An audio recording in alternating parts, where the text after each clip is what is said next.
여러분의 방 안은 지금 어떤 공기로 채워져 있나요? 가끔은 좁고 어두운 방에 홀로 남겨질 때 우리 마음속엔 거부하기 힘든 위험한 질문 하나가 고개를 들곤 합니다. 만약 단 한 번의 잘못된 선택으로 세상의 수많은 눈물을 닦아줄 수 있다면 그것은 정말로 용서받지 못할 일일까? 우리는 누구나 마음속에 자신만의 저울을 가지고 살아갑니다. 하지만 그 저울의 눈금이 단 한 칸만 어긋나도 우리가 지탱해온 세계는 한순간에 무너져 내릴지도 모릅니다. 내가 옳다고 믿었던 신념이 사실은 아주 위태로운 오만이었다는 걸 깨닫게 되는 순간 우리는 비로소 숨겨져 있던 진짜 나의 모습을 마주하게 되죠. 안녕하세요. 책 읽는 단밤입니다. 오늘 여러분에게 들려드릴 이야기는 도스토옙스키의 위대한 기록, 죄와 벌입니다. 지독한 가난 속에서도 스스로를 특별한 존재라 믿었던 청년, 라스콜니코프. 그는 세상을 더 나은 곳으로 만들겠다는 자신만의 정의를 품고 낡은 외투를 걸친 채 문 밖을 나섭니다. 하지만 그가 문을 열고 마주한 것은 승리의 해방감이 아니었습니다. 단 한 번도 예상치 못한 마음의 깊은 소용돌이, 그리고 밤새도록 잠을 이룰 수 없게 만드는 지독한 양심의 가책이었죠. 이 이야기 속에는 흥미로운 암호들이 숨겨져 있습니다. 책장을 넘기다 보면 마주하게 되는 S골목이나 캐다리 같은 이름들이죠. 이것은 당시 혹독한 검열을 피하면서도 독자들에게 이것은 바로 당신 옆 동네에서 일어나는 일이라는 생생함을 주기 위해 작가가 숨겨둔 실제 지명들의 첫 글자입니다. 가난한 대학생들이 모여 살던 좁고 지저분한 스톨라리니 골목과 주인공이 고뇌하며 강물을 내려다보던 고쿠시킨 다리. 무겁고 딱딱한 고전이라는 이름 뒤에 숨겨진 한 인간의 떨리는 고독과 간절한 구원에 관한 이야기. 오늘 밤에 그 두꺼운 책장을 천천히 넘겨드리려 합니다. 과연 그가 걸었던 그 위태로운 길의 끝에는 무엇이 기다리고 있었을까요? 이제 19세기 러시아의 어느 눅눅한 여름날, 그 차갑고 뜨거운 내면의 여정을 함께 시작해 보겠습니다.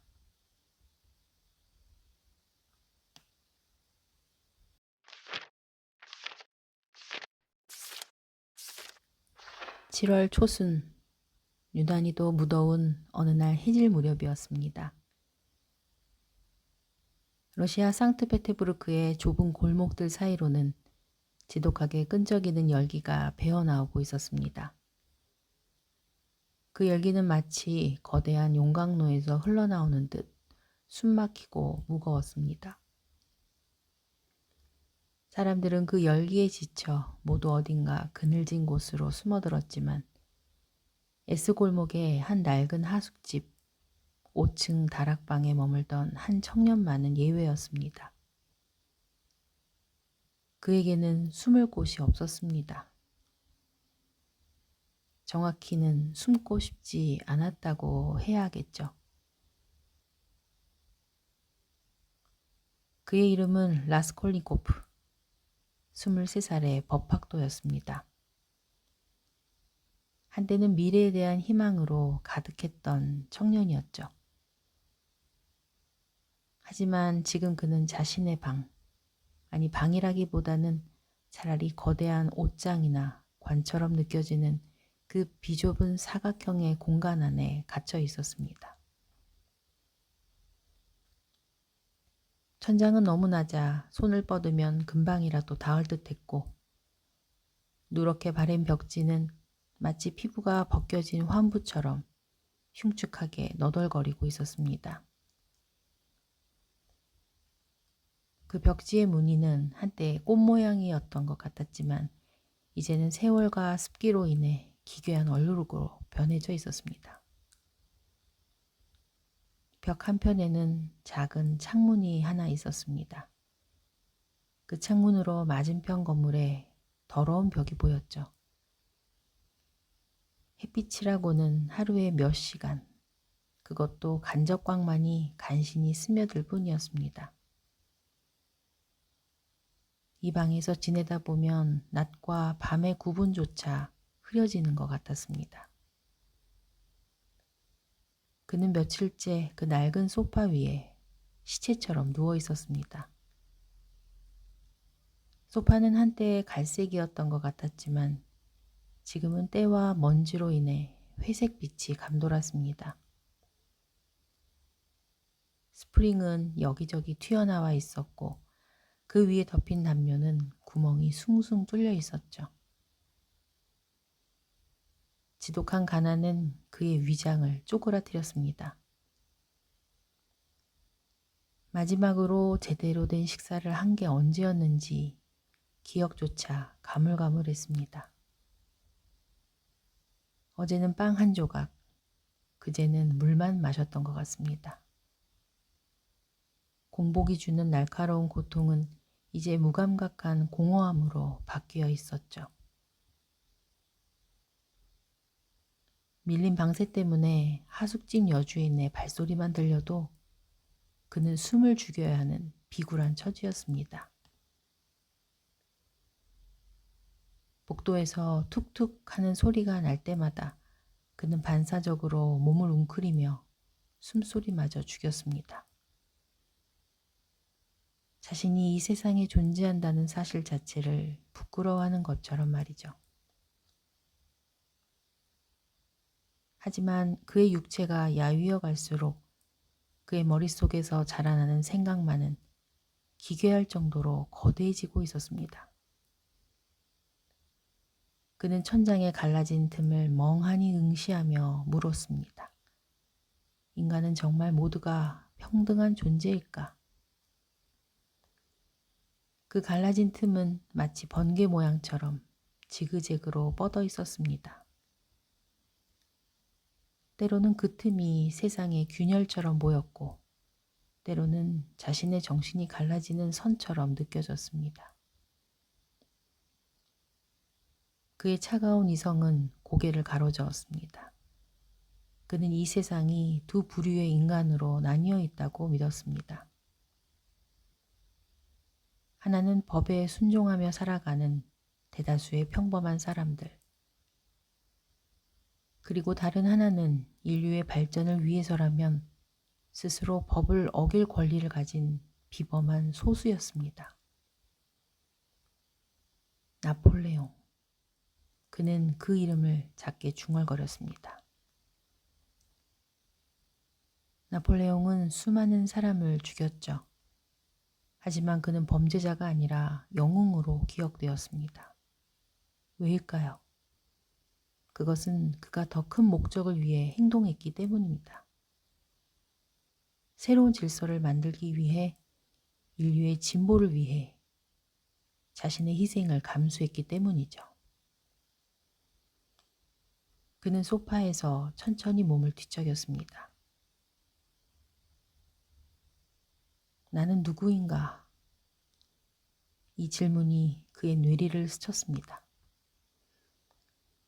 그는 벌떡 일어나 방 안을 몇 걸음 왔다 갔다 했습니다.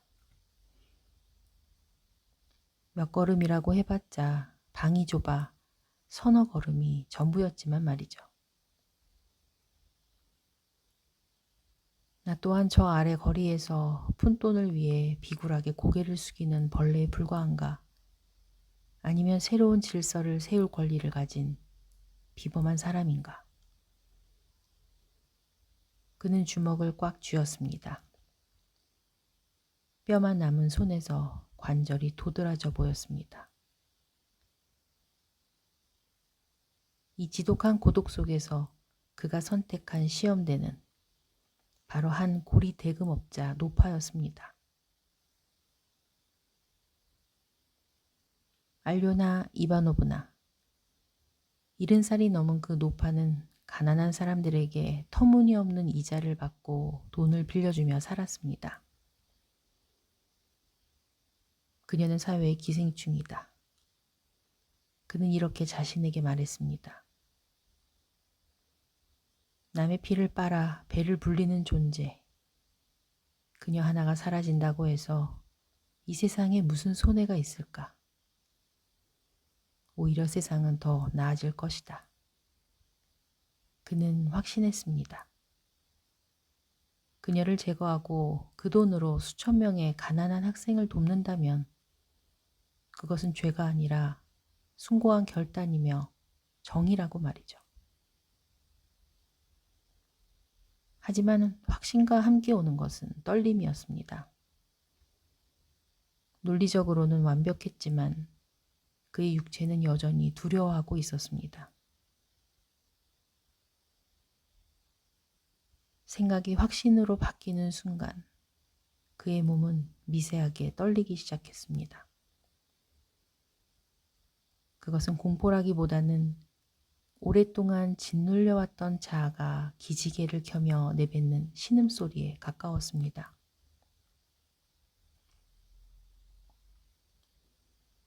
그는 소파에서 일어나 바닥에 뒹구는 낡은 모자를 집어들었습니다.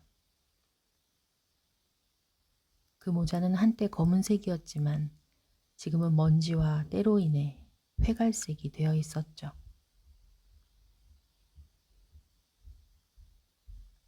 방 안은 어두웠습니다. 창밖에서 들어오는 희미한 저녁빛이 그의 창백한 얼굴을 비추었죠.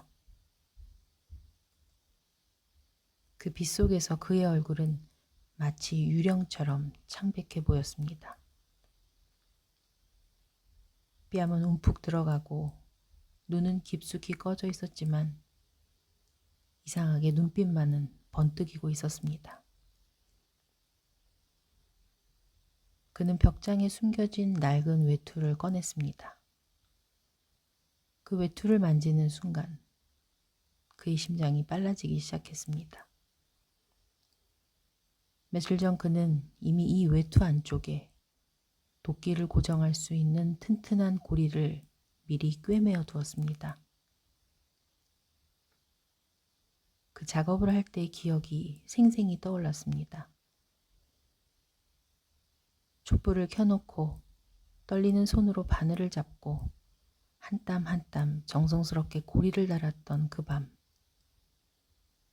그때도 그는 자신이 정말로 이 일을 실행에 옮길 수 있을지 확신할 수가 없었습니다.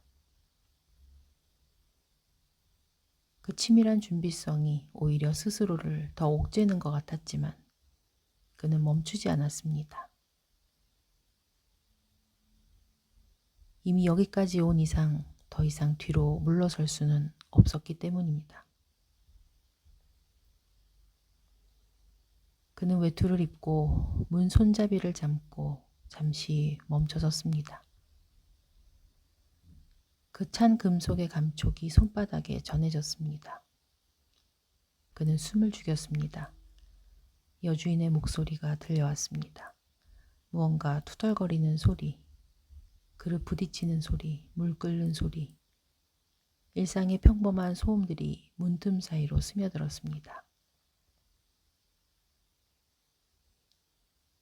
그 평범함과 자신의 위험한 계획 사이의 괴리감이 그를 잠시 휘청이게 했습니다. 여주인은 아무것도 모르고 있습니다. 지금 이 순간 이 벽 너머에서 한 청년이 인생을 완전히 바꿀 결정을 내리고 있다는 사실을 말이죠. 지금이라도 그만둘까? 이 생각이 머리를 스쳤습니다. 하지만 그 찰나의 망설임은 곧 도끼로 바뀌었습니다. 아니야, 난 이미 결정했어. 난 벌레가 아니야. 난 할 수 있어. 그는 문을 조심스럽게 열고 여주인 몰래 고양이처럼 살금살금 계단을 내려가기 시작했습니다. 한 계단씩 밟을 때마다 낡은 나무가 삐걱하고 비명을 질렀습니다. 그 소리는 마치 그의 양심이 지르는 마지막 경고처럼 들렸습니다. 그는 더욱 조심스럽게 거의 발끝으로만 걸었습니다. 2층에서 갑자기 문이 열리는 소리가 났습니다. 그는 깜짝 놀라 벽에 바짝 붙어 숨을 죽였습니다. 한 중년 남자가 나와서는 복도를 가로질러 화장실을 향했습니다. 그 남자는 라스콜니코프를 보지 못했습니다. 그 남자가 문을 닫는 소리가 들리자 그는 다시 계단을 내려가기 시작했습니다. 심장이 터질 것처럼 뛰고 있었죠. 마침내 그는 하숙집의 무거운 대문을 열고 밖으로 나왔습니다. 7월의 탁한 공기가 그의 허파 깊숙이 들어왔습니다. 그 공기는 뜨겁고 끈적했지만 그 답답한 방에서 나온 그에게는 오히려 해방감을 주었습니다. 거리는 여전히 활기로 가득했고 사람들은 저마다의 사소한 행복과 불행을 안고 바쁘게 움직이고 있었습니다. 장사꾼들이 물건을 파는 소리, 아이들이 뛰어노는 소리, 마차가 지나가는 소리. 모든 것이 평범하고 평화로웠습니다. 그는 걸으며 생각했습니다. 이들 중에 누가 나처럼 위대한 일을 할 수 있을까? 이들은 모두 양처럼 순한 평범인들이지. 하지만 나는 달라. 그의 발걸음은 이제 돌아갈 수 없는 길로 들어서고 있었습니다. 한 걸음 한 걸음이 그를 운명으로 이끌고 있었습니다.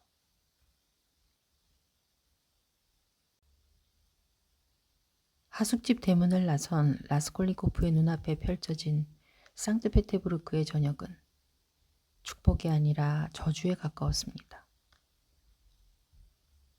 7월의 태양은 지평선 끝에서 악착같이 버티며 세상을 핏빛으로 물들이고 있었고 골목마다 가득 찬 석회먼지는 사람들의 폐부를 찔러왔습니다. 그는 자신의 좁은 다락방에서 노파의 집까지 길을 미리 걸으며 걸음수를 세보았습니다. 730걸음. 그것은 단순한 호기심이 아니었습니다. 자신의 영혼을 건 도박을 앞두고 운명으로 향하는 시간을 숫자로 치환해 보려고 하는 처절하고 광적인 시도였죠. 발밑의 자갈이 바스락하고 부서지는 소리가 그의 귀에는 마치 뼈가 부러지는 소리처럼 들렸습니다. 그는 멈춰섰습니다. 아직 첫 번째 모퉁이도 돌지 않았는데 이미 온몸이 떨리고 있었습니다. 나는 지금 무엇을 하려는 것인가? 이 생각이 번개처럼 그의 뇌리를 스쳤지만 그는 즉시 고개를 흔들어 그 생각을 떨쳐냈습니다. 케다리로 향하는 길목은 지옥의 입구처럼 붐볐습니다. 선술집 문틈으로는 싱큼한 술 냄새와 취객들의 거친 숨소리가 쏟아져 나왔고 낡은 마차들은 울퉁불퉁한 돌길 위를 마치 비명을 지르듯 덜컹거리며 지나갔습니다. 라스콜니코프는 그 소음들 속에서 이상한 안도감을 느꼈습니다. 이 모든 소리들이 그의 심장 박동 소리를 가려주고 있었기 때문이죠. 그의 심장은 지금 고동이 아니라 폭발에 가까운 리듬으로 뛰고 있었습니다. 사람들은 저마다의 비참함에 취해 있었습니다. 땀에 젖은 셔츠를 입은 노동자들, 구걸하는 아이들, 그리고 삶의 무게에 짓눌려 초점 없는 눈으로 거는 행인들. 라스콜리코프는 그 군중 속을 마치 유령처럼 헤치고 나아갔습니다. 그는 생각했습니다. 저들은 지금 내 외투 밑에 무엇이 숨겨져 있는지 상상이나 할 수 있을까?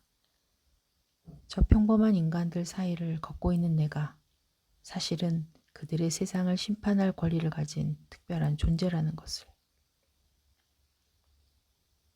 하지만 문득 한 아이가 그를 올려다보았습니다. 7살쯤 되어 보이는 얼굴에 때가 묻은 작은 소년이었습니다. 그 아이의 순진한 눈동자가 라스콜리코프의 얼굴을 응시하는 순간 청년은 마치 자신의 모든 계획이 들키기라도 한 듯 급하게 시선을 돌렸습니다.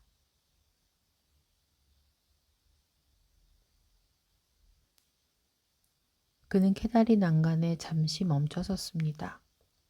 석양빛에 물든 강물은 마치 피와 구토물이 뒤섞인 듯 끔찍한 색깔을 띠고 있었습니다. 그는 강물에 비친 자신의 창백한 얼굴을 보았습니다. 며칠을 굶어 뺨은 움푹 들어갔고 눈은 기괴할 정도로 번뜩이고 있었죠. 그 눈에는 열정이 아니라 광기가, 확신이 아니라 절망이 번쩍이고 있었습니다. 그는 고개를 저었습니다. 이건 라스콜리코프가 아니야. 이건 새로 태어나는 존재야. 비범인으로 거듭나기 위해 벗어버려야 하는 낡은 껍데기야. 그때 다리 건너편에서 술에 취한 마차꾼의 노랫소리가 들려왔습니다. 가난한 자여 어디로 가느냐. 돈도 없고 집도 없이 떠돌고 떠돌다 결국 어디서 쓰러질 것이냐. 이 노래를 들으며 그는 문득 며칠 전 만났던 한 남자를 떠올립니다. 술에 절어 인생을 포기한 채 가족의 고혈을 짜내던 마르멜라도프. 그리고 그를 위해 자신의 몸을 팔아야 했던 가련한 딸 소냐. 마르멜라도프가 술집에서 울부짖던 그 말들이 다시 그의 귀에 생생하게 되살아났습니다. 우리 소냐가 거리에 나섰습니다. 내 딸이, 내 천사 같은 딸이 몸을 팔러 나갔습니다. 그런데 그 아이는 저를 원망하지 않습니다. 세상에 이런 천사가 또 있겠습니까? 왜 선량한 이들이 이토록 처참하게 짓밟혀야 하는가? 왜 저 사악하고 쓸모없는 노파는 남의 피를 빨며 저렇게 오랫동안 살아남아 있는가? 이 질문이 그의 머릿속을 때릴 때마다 주머니 속에 숨긴 도끼의 차가운 금속 감촉이 더욱더 선명해졌습니다. 그것은 마치 그에게 어서 움직이라고, 이 부조리한 세상을 향해 휘두르라고 속삭이는 환청 같았습니다. 이것으로 정말 사람을 없앨 수 있을까? 그는 두 눈을 꽉 감았습니다. 그 순간을 미리 상상하면 그는 지금 이 자리에서 주저앉아 울음을 터뜨리고 말 것이 분명했습니다. 그는 다시 걷기 시작했습니다. 다리 위에서의 그 짧은 멈춤이 그에게는 마치 한 세기처럼 길게 느껴졌습니다. 주변의 모든 소음들도 점점 멀어지는 것 같았습니다. 마차 소리도, 사람들의 대화 소리도, 심지어 자신의 발소리조차도. 저 멀리 노파의 집이 있는 커다란 건물이 보입니다. 5층짜리 낡은 건물은 마치 거대한 괴물처럼 입을 벌리고 그를 기다리는 듯 했습니다. 건물의 벽은 습기와 세월로 얼룩져 있었고 곳곳에 금이가 있었습니다. 눅눅한 지하실 냄새와 썩은 음식물 냄새가 진동하는 어두운 입구. 라스콜니코프는 구역질이 올라오는 것을 간신히 참았습니다. 그는 잠시 건물 앞에 서서 위를 올려다보았습니다. 4층, 오른쪽에서 두 번째 창문. 그곳에 노파가 살고 있습니다. 창문에는 낡은 커튼이 쳐져 있어 안이 보이지 않았지만 그는 그 뒤에 숨어 있을 노파의 모습을 상상했습니다. 알료나 이바노브나. 그는 그녀의 이름을 작게 중얼거렸습니다. 그 이름을 소리내어 부르는 순간 현실감이 다시 되돌아왔습니다. 그는 정말로 한 사람을 없애러 가는 것이었습니다. 이름이 있고 나이가 있고 자신만의 삶의 역사를 가진 한 인간을 말입니다. 하지만 그는 즉시 그런 생각을 떨쳐냈습니다. 아니야, 저건 사람이 아니야. 저건 해로운 거야. 사람들의 피를 빨아먹는 기생충이야. 나는 정의를 실현하는 거야. 그는 침을 꿀꺽 삼키며 계단을 오르기 시작했습니다. 한 계단, 두 계단. 계단은 끝도 없이 이어지는 것 같았습니다. 낡은 나무 계단이 그의 발길 아래에서 삐걱삐걱 비명을 지릅니다. 그 소리가 너무 커서 온 건물의 사람들이 문을 열고 튀어나올 것만 같은 공포가 다가왔습니다. 그는 발걸음을 더욱 조심스럽게 옮겼지만 오래된 나무는 그의 체중을 견디며 계속해서 신음소리를 냈습니다. 3층, 4층.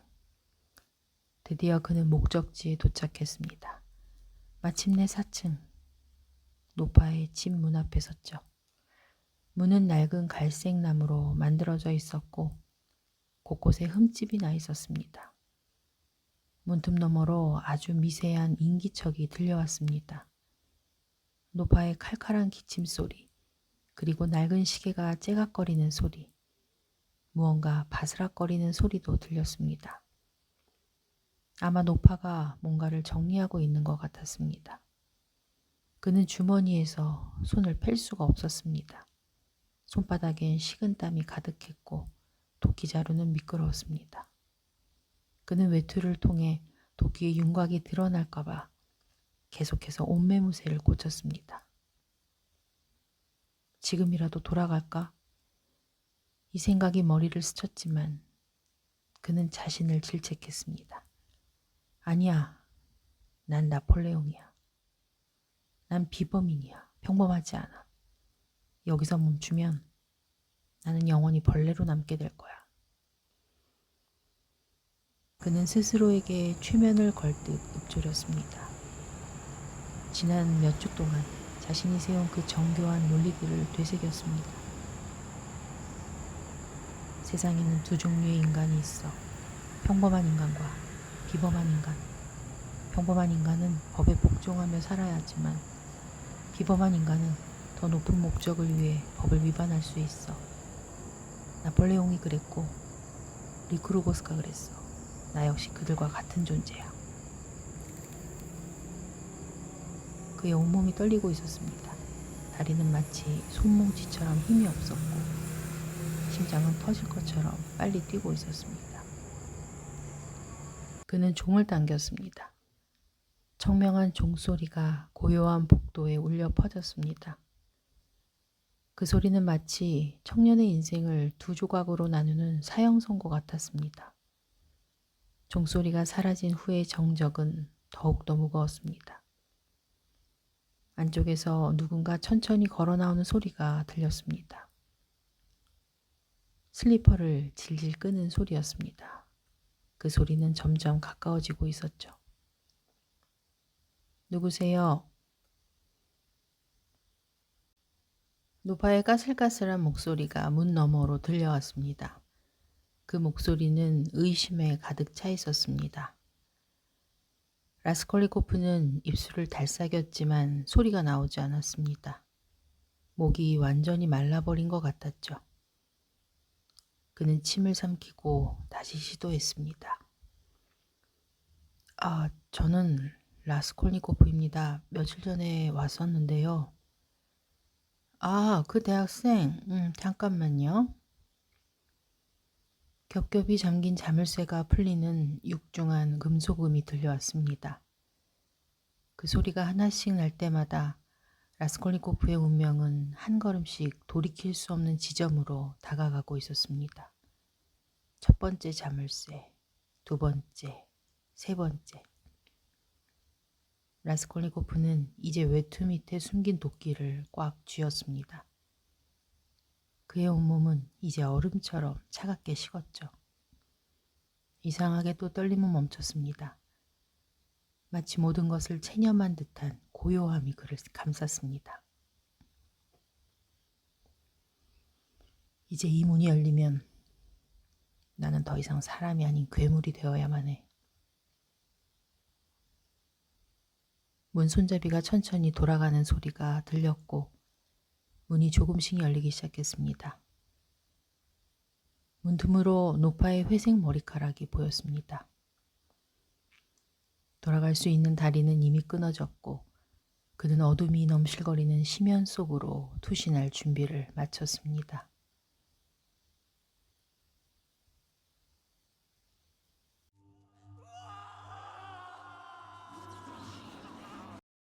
이제 모든 것이 끝났습니다. 아니, 정확히는 이제 도망칠 곳 없는 가장 긴 밤이 시작되었습니다. 라스콜리코프는 어떻게 자신의 방으로 돌아왔는지조차 기억나지 않았습니다. 그의 기억은 단편적이었습니다. 노파의 집 계단을 뛰어내려가는 발소리, 거리의 소음, 그리고 무언가에 쫓기듯 달려온 숨가쁜 발걸음.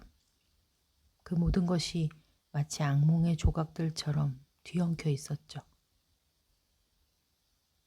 정신을 차려보니 그는 칠흑 같은 어둠이 깔린 자신의 비좁은 다락방, 그 넓은 소파 위에 누워 있었습니다. 방 안의 공기는 무겁고 답답했죠. 마치 자신이 관 속에 들어와 있는 것 같은 기분이었습니다. 온몸은 불덩이처럼 뜨거웠고 심장은 갈비뼈를 뚫고 나올 듯 불규칙하게 요동쳤습니다. 그의 맥박은 정상적인 리듬을 잃어버렸습니다. 때로는 미친 듯이 빠르게, 때로는 멈출 것처럼 느리게. 그는 발작적으로 일어났습니다. 문을 내가 잠갔던가? 이 생각이 그의 뇌리를 스치는 순간 온몸에 소름이 돋았습니다. 만약에 문이 열려 있다면, 만약 누군가 내가 없는 동안 방 안에 들어왔으면, 그는 어둠 속에서 더듬거리며 문으로 달려갔습니다. 벽에 부딪히고 의자에 걸려 넘어질 뻔하면서도 그는 문을 향해 나아갔습니다. 손가락 끝이 빗장에 닿았을 때야 비로소 숨을 내뱉었습니다. 빗장은 확실히 잠겨 있었습니다. 하지만 안도감은 찰나였습니다. 문틈으로 새어들어오는 복도의 희미한 빛이 마치 자기 자신을 감시하는 거대한 눈동자처럼 느껴졌습니다. 그 빛의 선이 마치 검찰관의 시선처럼 그를 꿰뚫어 보고 있는 것 같았죠. 그는 문에서 몸을 떼고 뒷걸음질을 쳤습니다. 그리고는 다시 소파로 돌아와 몸을 웅크렸습니다. 신발을 신은 채 외투도 벗지 못한 채로. 하지만 옷을 벗을 수도 없었습니다. 혹시라도 갑자기 도망쳐야 할 상황이 생길지 모르니까요. 잠을 들 수가 없었습니다. 눈을 감는다는 건 상상할 수도 없었습니다. 눈을 감으면 그 노파의 의심 가득한 눈동자와 그 뒤에 예기치 않게 나타났던 선량한 리자베타의 얼굴이 암흑 속에서 선명하게 떠올랐습니다. 리자베타. 그는 그 이름을 작게 중얼거렸습니다. 그녀는 죽어서는 안 될 사람이었습니다. 순진하고 선량했던 그 여자. 그 여자는 그의 계획에 없던 존재였습니다. 그런데 왜 그녀가 그 순간 나타난 걸까요? 아니야, 그럴 리 없어. 이건 꿈이야. 지독한 열병이 만든 환각인 거야. 그는 스스로에게 말했습니다. 하지만 그의 목소리는 확신에 차 있지 않았습니다. 그것이 꿈이면 좋겠다는, 모든 것이 환각이면 좋겠다는 처절한 소망이었습니다. 그는 이불을 머리끝까지 뒤집어 썼습니다. 어둠 속에서라도 숨고 싶었기 때문이죠. 하지만 이불 속의 공기는 그를 질식시키듯 무서웠고 자신의 거친 숨소리도 마치 확성기를 댄 듯 방 안을 가득 채웠습니다. 그의 숨소리는 점점 빨라졌습니다. 방 안의 모든 사물이 그를 비웃기 시작했습니다. 누렇게 바랜 벽지의 무늬들이 수천 개의 눈동자가 되어 그를 빤히 내려다보고 있었습니다. 평소에는 그냥 낡은 꽃무늬였던 것들이 지금은 마치 살아있는 듯 꿈틀거리는 것 같았습니다. 좁은 천장은 점점점 더 아래로 내려앉아 그의 가슴을 압박했습니다. 숨쉴 공간이 점점 줄어들고 있는 것 같았죠. 구석에 놓인 낡은 장식들은 마치 입을 벌린 괴물처럼 보였습니다. 그 어두운 틈새에서 무언가 끔찍한 것이 튀어나올 것만 같았습니다. 그는 눈을 그쪽으로 향할 수가 없었습니다. 그때였습니다. 복도에서 누군가 걷는 소리가 들려왔습니다.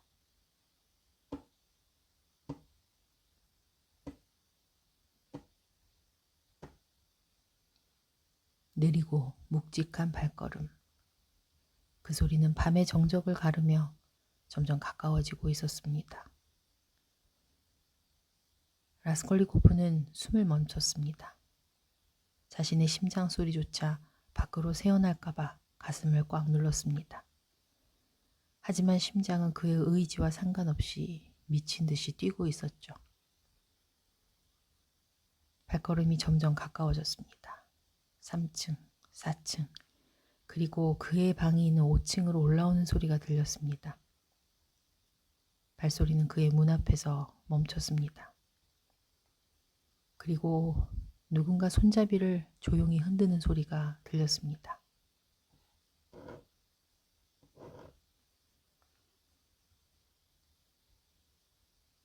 그는 소리 없는 비명을 질렀습니다. 누구야? 누가 거기 있는 거야? 하지만 목소리는 밖으로 나오지 않았습니다. 목구멍은 타버린 장작처럼 말라붙어 있었죠. 그는 입을 벌렸지만 소리가 나지 않았습니다. 마치 꿈속에서 소리를 지르는 것처럼 말이죠. 발소리가 점점 멀어지기 시작했습니다. 그는 바닥으로 흘러내리듯 주저앉았습니다. 누구였을까? 정말로 누군가 있었던 걸까? 아니면 내 환청인가? 그는 확인할 수가 없었습니다. 이제 현실과 환각의 경계가 모호해져 있었습니다. 그는 자신의 손을 내려다 보았습니다. 달빛에 비친 손은 깨끗했습니다. 몇 번이고 씻고 또 씻었으니까요. 돌아오는 길에 물 웅덩이에서 집에 와서 그리고 또 얼마나 씻었는지 기억도 나지 않습니다.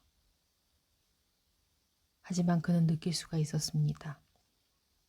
보이지 않는 붉은 얼룩이 자신의 살갗을 뚫고 영혼 깊숙한 곳까지 스며들고 있었다는 사실을요. 아무리 씻어도 지워지지 않는 그 끔찍한 얼룩. 그는 손톱 사이를 자세히 들여다보았습니다. 정말로 아무것도 없었습니다. 하지만 그에게는 선명히 보였습니다. 그 붉은 색깔이, 그 끈적한 액체가. 나폴레옹? 비범한 존재라고? 그는 낮은 웃음을 터뜨렸습니다. 그것은 웃음이라기보다는 짐승의 신음소리에 가까웠습니다. 그 웃음소리는 방 안에서 메아리쳐 더욱 끔찍하게 들렸습니다. 고작 이 정도 공포에 바들바들 떨고 있는 네가 무슨 법칙을 세우고 무슨 세상을 구한다는 거냐? 그가 지난 몇 주 동안 정교하게 쌓아 올렸던 그 위대했던 가설들이 비참하게 무너져 내리고 있었습니다. 평범한 사람과 비범한 사람의 구별, 더 큰 선을 위한 희생, 나폴레옹의 예시, 그 모든 철학적 논리들이 지금은 어린애의 말장난처럼 느껴졌습니다. 그는 노파를 죽임으로써 자유를 얻을 줄 알았습니다. 그 죽음이 자신을 더 높은 곳으로 올려줄 줄 알았습니다. 비범인의 반열에 올려줄 것이라고 믿었죠. 하지만 그가 얻은 것은 자유가 아니라 세상으로부터 영원히 격리되는 지독한 유배지였습니다. 그는 이제 혼자였습니다. 완전히 절대적으로 혼자였습니다. 이제 그는 사랑하는 어머니의 편지를 읽을 수도 없게 되었습니다. 며칠 전에 받은 그 편지가 아직 책상 위에 놓여 있었습니다. 어머니는 편지에서 그를 내 사랑하는 로디아라고 불렀습니다. 그 다정한 호칭이 지금은 자신을 찌르는 단검이 되어버렸죠.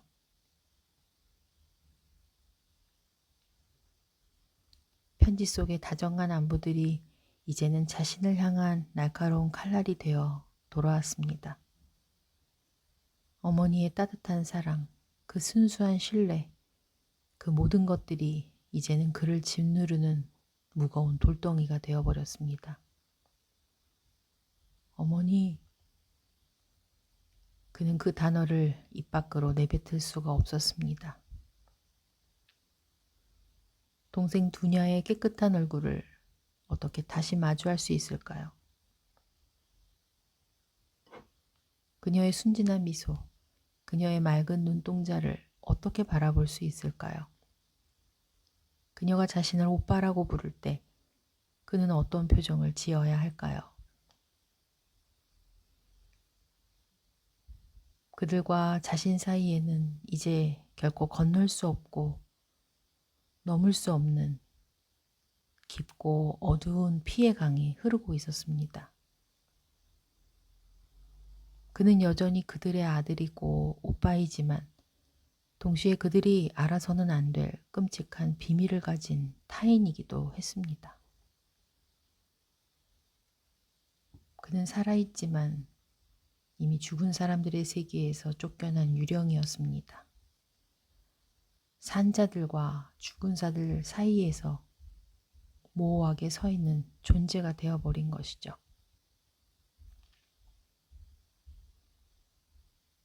열병은 더욱 깊어갔습니다. 그의 이마는 뜨겁게 달아올랐고 온몸에서는 식은땀이 흘러내렸습니다. 정신이 혼미해지는 와중에도 그는 자꾸만 밖으로 나가고 싶은 충동에 시달렸습니다.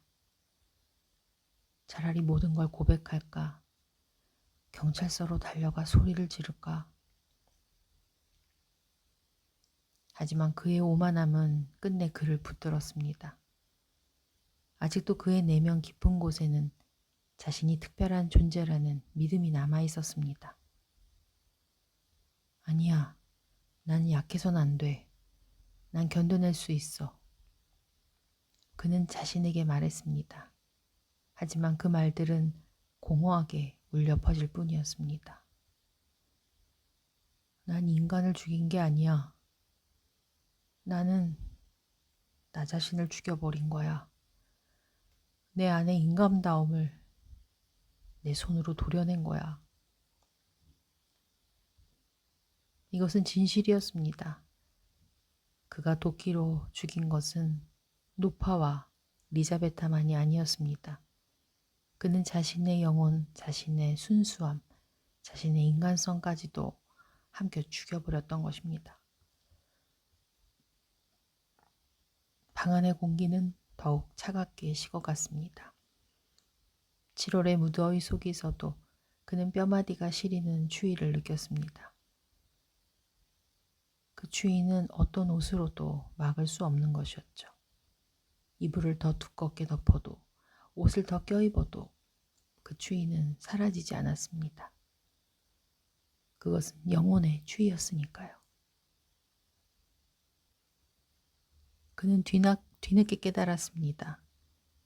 진정한 벌은 시베리아의 차가운 감옥에 갇히는 것이 아니었습니다.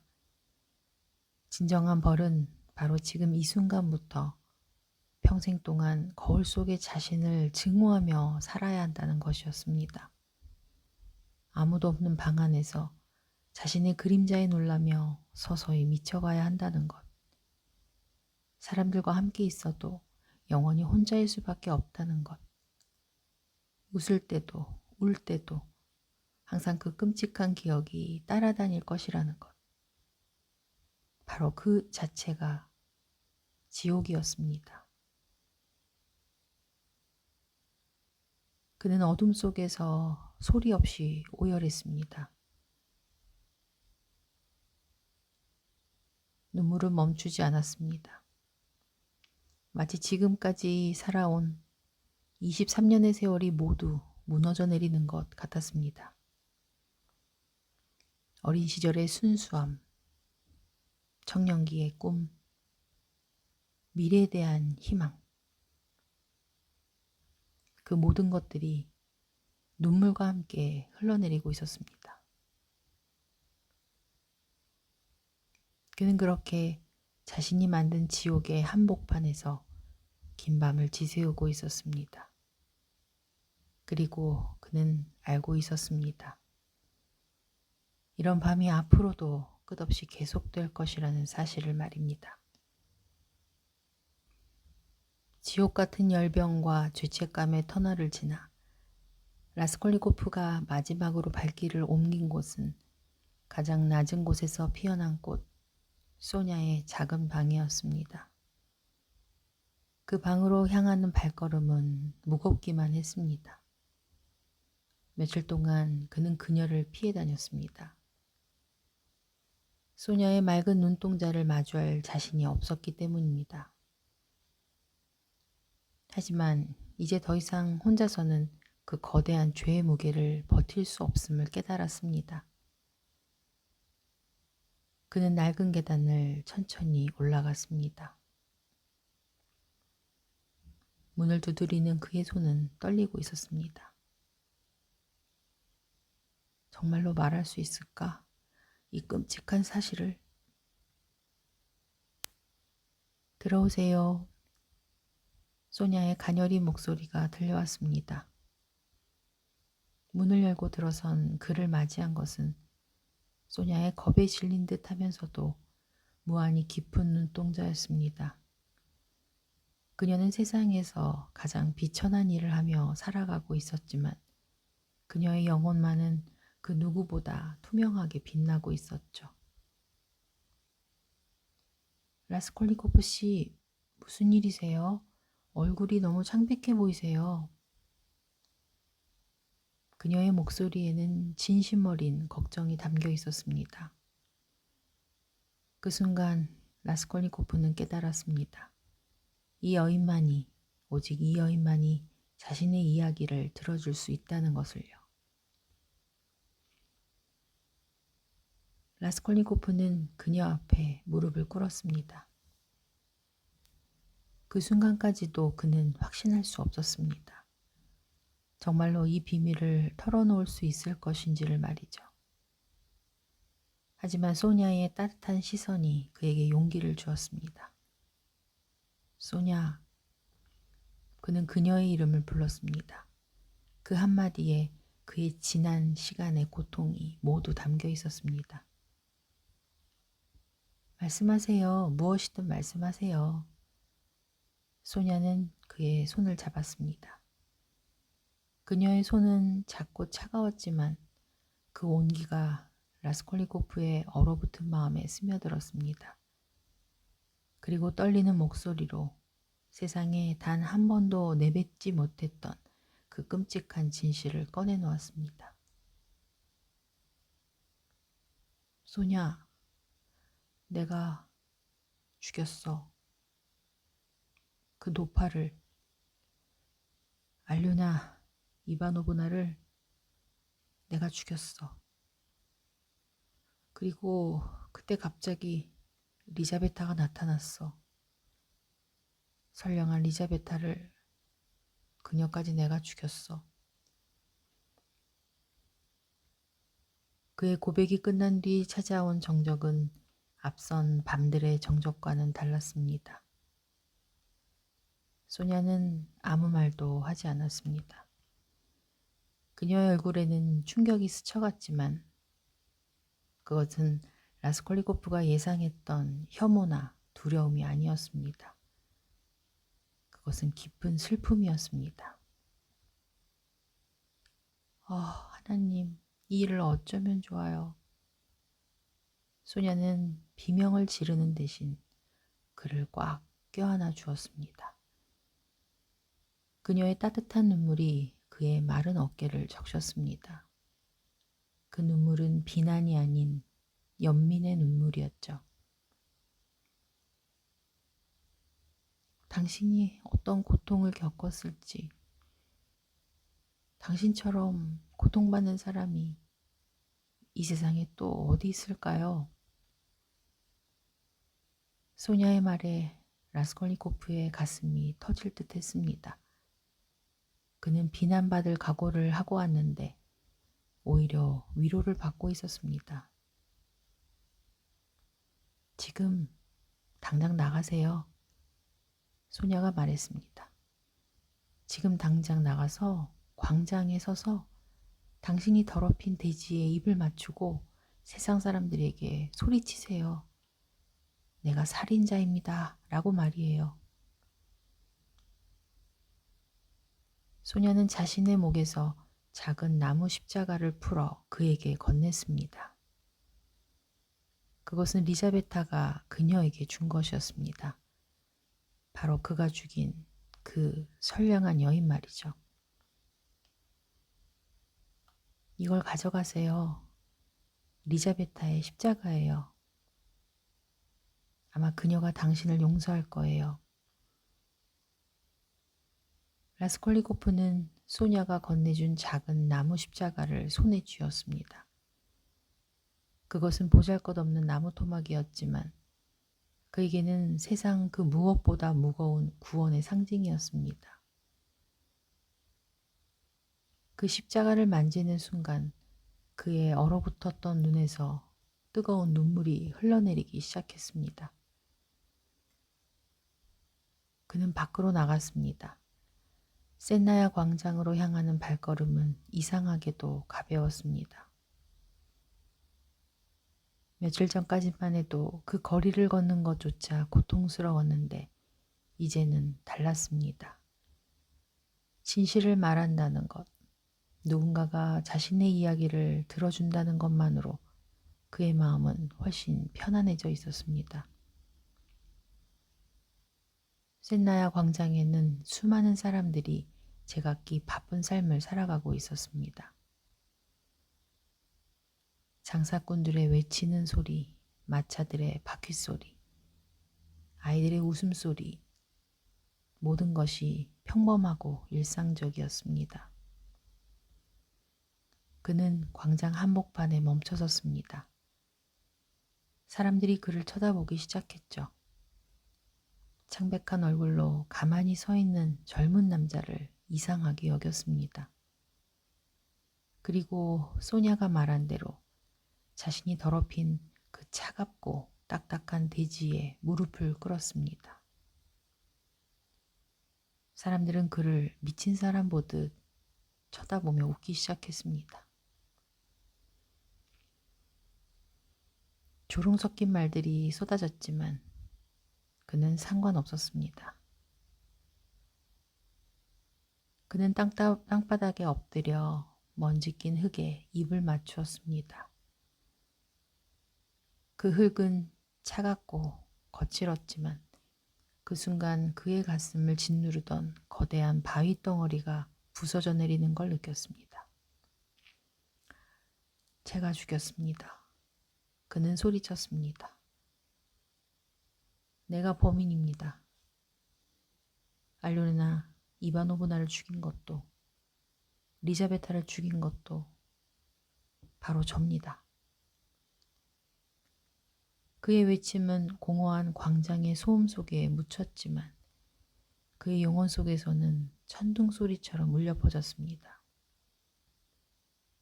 그것은 오만했던 비범인 라스콜니코프가 죽고 한 명의 나약하지만 진실한 인간이 다시 태어나는 순간이었습니다. 사람들은 여전히 그를 미친 사람 취급했습니다. 하지만 그에게는 그런 것들이 더 이상 중요하지 않았습니다. 중요한 것은 진실을 말했다는 것, 그리고 자신의 죄를 인정했다는 것이었습니다.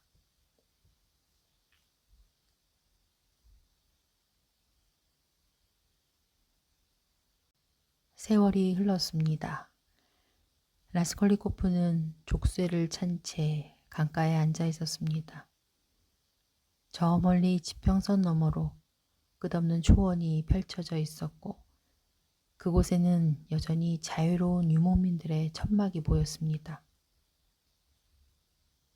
시베리아의 공기는 차가웠지만 맑았습니다. 그의 폐부 깊숙이 스며드는 그 공기는 도시의 탁하고 무거운 공기와는 전혀 달랐습니다. 이곳에서 그는 처음으로 마음의 평화를 느끼고 있었습니다. 그의 곁에는 소냐가 있었습니다. 그녀는 그가 감옥에 있는 동안에도 한결같이 그의 곁을 지켰습니다. 가족도 친구도 모두 그에게 등을 돌렸지만 오직 소냐만은 그를 포기하지 않았습니다. 라스콜리코프는 그녀의 손을 잡았습니다. 그 손은 여전히 작고 차가웠지만 이제는 그 안에서 무한한 사랑을 느낄 수 있었습니다.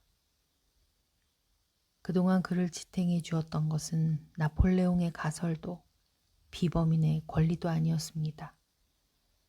그것은 아무 대가 없이 자기 자신을 사랑해 준 한 여인의 숭고한 희생이었습니다. 소냐, 그는 그녀의 이름을 불렀습니다. 이제 그 이름 속에는 감사와 사랑만이 담겨 있었습니다. 그는 성경책을 펼쳤습니다. 소냐가 읽어주던 나사로의 부활 대목이 눈에 들어왔습니다. 나사로야, 나오너라. 예수의 그 명령이 그의 마음에 깊이 울려 퍼졌습니다. 나 또한 나사로였구나. 그는 깨달았습니다.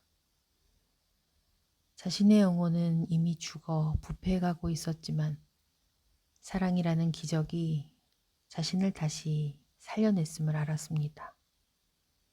소냐의 사랑이 그리고 하나님의 은혜가 자신을 무덤에서 불러낸 것입니다. 이제 그에게 남은 7년의 감옥 생활은 형벌이 아니라 새로운 삶을 준비하는 정화의 시간이었습니다. 그는 더 이상 두려워하지 않았습니다. 죄책감에 시달리지도 않았습니다. 대신 그의 마음에는 평화가 그리고 미래에 대한 희망이 자리 잡고 있었습니다. 죄는 인간을 고립시키지만 사랑은 인간을 부활시킵니다. 라스콜리코프의 긴 밤은 그렇게 끝이 났고 그의 영혼은 이제 영원한 안식을 향해 첫걸음을 내디뎠습니다.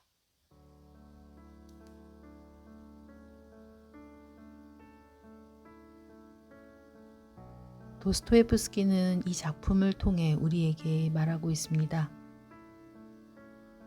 인간은 누구나 실수할 수 있고 때로는 돌이킬 수 없는 잘못을 저지를 수도 있다고요. 하지만 그 어떤 죄악도 그 어떤 어둠도 사랑의 빛 앞에서는 견딜 수 없다는 것을 말이죠. 라스콜리코프가 소냐의 사랑으로 구원받았듯이 우리 모두에게도 그런 빛이 있습니다. 때로는 가족의 따뜻한 손길에서 때로는 친구의 진심 어린 말 한마디에서, 그리고 때로는 우리 자신의 내면에서 피어나는 용기에서 말이죠. 오늘 밤 여러분의 마음속에 있는 무거운 짐들도 이 빛과 함께 모두 녹아내리기를 바랍니다. 내일 아침 창문을 열었을 때 들어오는 그 맑은 공기처럼 여러분의 마음에도 새로운 희망이 가득하길 바라겠습니다. 지금까지 책 읽는 단밤이었습니다. 편안한 밤 되세요.